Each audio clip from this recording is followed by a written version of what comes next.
Hello to all my Namtarians out there, this is Namtox, and I'm back with another factual opinion, the one and only place to get the right opinion from the world of video games. And today, we are looking at Mafia 3. Now, Mafia 3 is the newest in the franchise, the Mafia franchise, published by 2K, this time from first-time developer Hangar13.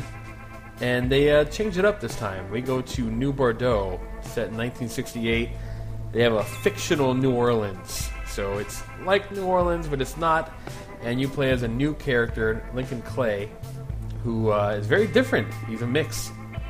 And provides a lot of new kinds of situations and context. And they even go as far as to give you a warning when you start the game up, saying that they're going to present it as it is. You know, racism, segregation.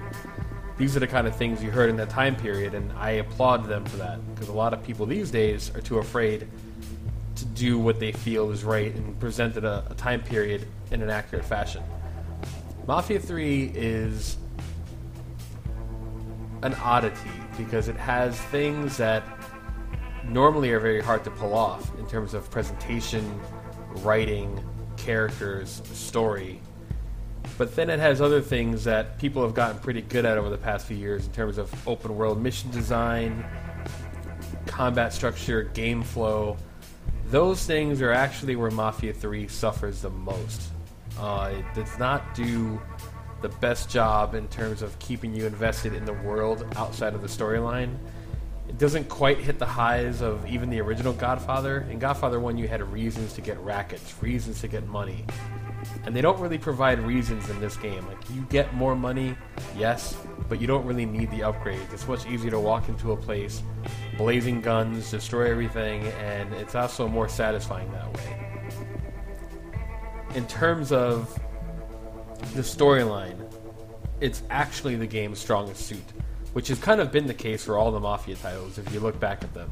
The first 2 hours of Mafia 3 are so intricate, they're so detailed, they pull you in with their documentary style storytelling mixed with the story of Lincoln Clay, a Vietnam vet who's come back to the black mob to try to get back in with his family right around the time where you get the setup. Now, most games, you can tell where this is going. It's a standard revenge tale.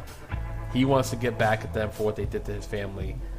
But the guts of Hangar13 and 2K, because you're sitting in there and it's a good hour and a half, 2 hours of playing this prologue to the point where you're like, maybe something bad's not going to happen. But when it does, it happens in the best way possible. One of the best betrayal scenes, not just in video games, but in most entertainment media I've seen lately. It's a great betrayal. It's a great start. It pulls you in. It makes you want to get the revenge, and you just want to keep going and get back at Sal Marcano. You just want him dead. The problem is, once you get past the initial setup, you unfold the game mechanics very slowly, and then you realize that to get to that awesome storyline, that well-presented storyline, with such strong characters, you have to go through very mundane gameplay. Like I said, it's just pretty rinse and repeat. You get the same kind of objectives, you do them 3 or 4 times, and it just kind of kills all the flow of the game. There's no nemesis system like Shadow of Mordor, no cool combat sleeping dogs, and none of the vastness of a GTA. So you're left with kind of a really awesome storyline with a game that feels like it came out of 2008. And that's just not going to cut it anymore in 2016. In terms of the graphics, it looks fine. There are some weird wonkiness with the PC version, but the console versions run great. That's not the problem with this game. It's not how it runs, it's not how it looks. Not even how it controls, because it controls fine for the most part. Standard third-person cover shooter. It's just hard to want to keep going. It just doesn't pull you in. It's very let down because the storyline is so solid. I would love to see it in a game that plays better. There's glitches, lots of bugs, but none of them really actually affect anybody. I've never had a game-breaking bug. That doesn't mean people haven't, but it's not the reason why the game will let you down. It's the game mechanics, it's the structure, the flow.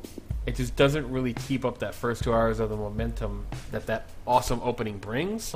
Because of that, it suffers. Rental at best. This was Namtox. That's my factual opinion of Mafia 3. Worth a shot to see the opening. If you can stick around, more power to you. But it's really, really hard. endorse it more than that. Thanks. Stay tuned to the channel if you like this or want to see more factual opinions. Like, comment down below. Let me know what you guys thought of the game, if it kept you going the whole way or if you're let down. And I will see you guys next time.